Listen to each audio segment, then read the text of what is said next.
Hi, I'm Lydia Moynihan. And I'm Michael Sheets. Welcome to the Weekly Bull's last installment of this year's SBP election. After a week of campaigning, debates, and a much anticipated runoff, the polls are now closed and the students have officially chosen their new student body president, Catherine Thompson. To mark the occasion, President Thornberry posted on Facebook, "Congratulations, Madam President Catherine Thompson, for your victory. Well done, Jonah Ortiz, for your remarkable campaign. Thanks to you both for the runoff. I also want to express my gratitude to Patrick Thomas, Dorea Slagle, and Megan Ristine for running such spirited bids for SBP. I am honored to be the president of a college with 5 people as brilliant as you in leadership. Thank you all." Throughout this election process, we've heard a lot about transparency, hard work, delegation, and more, but you may still be wondering, what exactly does the student body president actually do? Reporter Isabel McCauley sat down with lame duck SVP Reese Evans to find the answer and hear his parting thoughts. Hi, it's Isabel, and I'm here with current SVP Reese Evans. Thanks for joining us, Reese. Thanks, Isabel. All right, Reese, first question. What was your most memorable experience of being SVP here at King's? Yeah, that's a big question. There's a lot of different thoughts that come to mind. Immediately, I'll say fall retreat, because it's the start of the year. It's so important.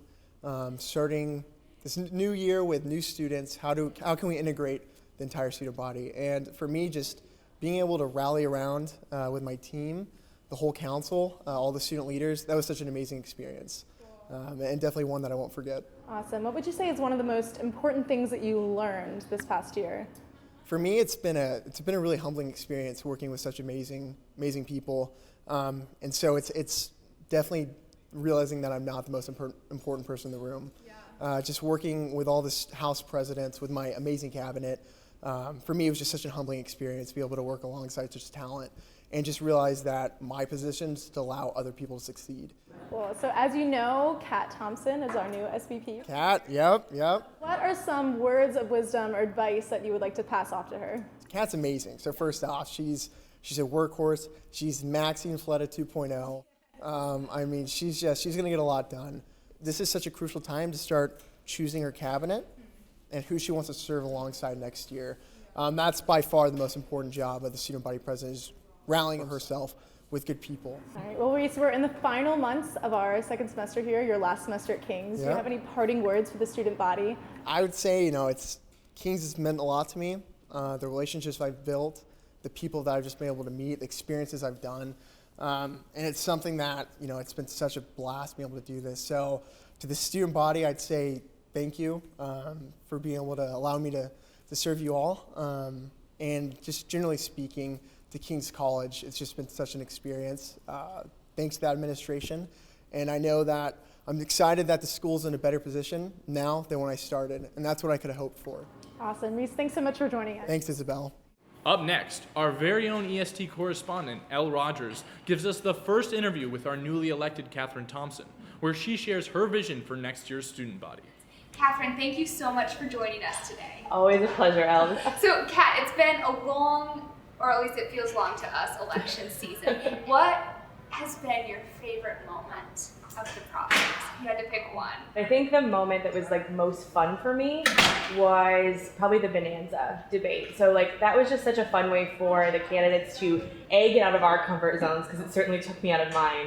But it was also a fun way for us to just show who we are character-wise. So getting to dance in front of the whole student body, that was something I definitely never would have done. But it was fun to get to do it. What was your first thought after Reese announced that you were the new student body president?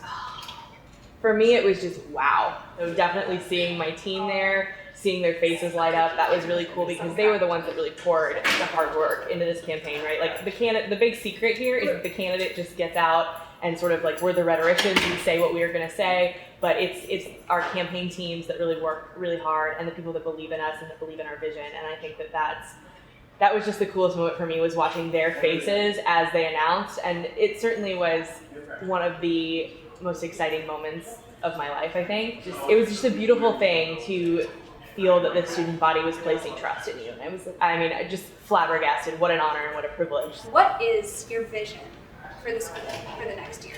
Improvement in efficiency, right? I think that some of the big complaints throughout this election, or some of the big concerns that have been raised by the student body throughout this election, focus on a lack of communication, feeling a lack of involvement, and certainly feeling like there's information that's not being processed somewhere.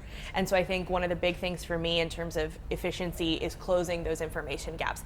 And that's going to be a conversation, that's an ongoing conversation throughout the next year, is how do we communicate better as a student body? But I think we need to do a good job about making it easier for those students to be involved in the community each year. That's great. And do you have any message for the students of the King's College? Wow. So the big thing I think I have to say first is thank you.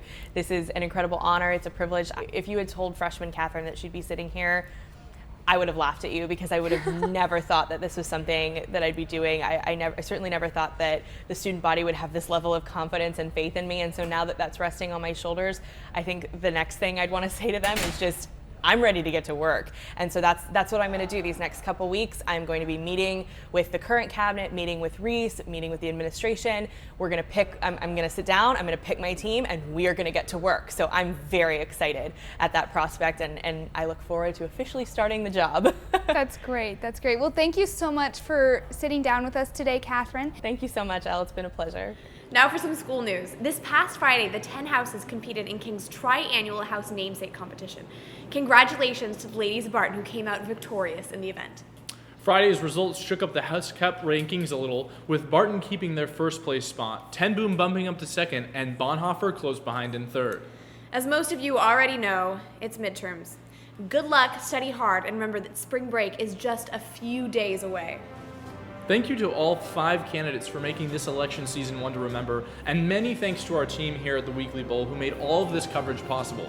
And thank you for watching. Keep up with the Weekly Bowl to get the scoop at school, and we will see you after spring break.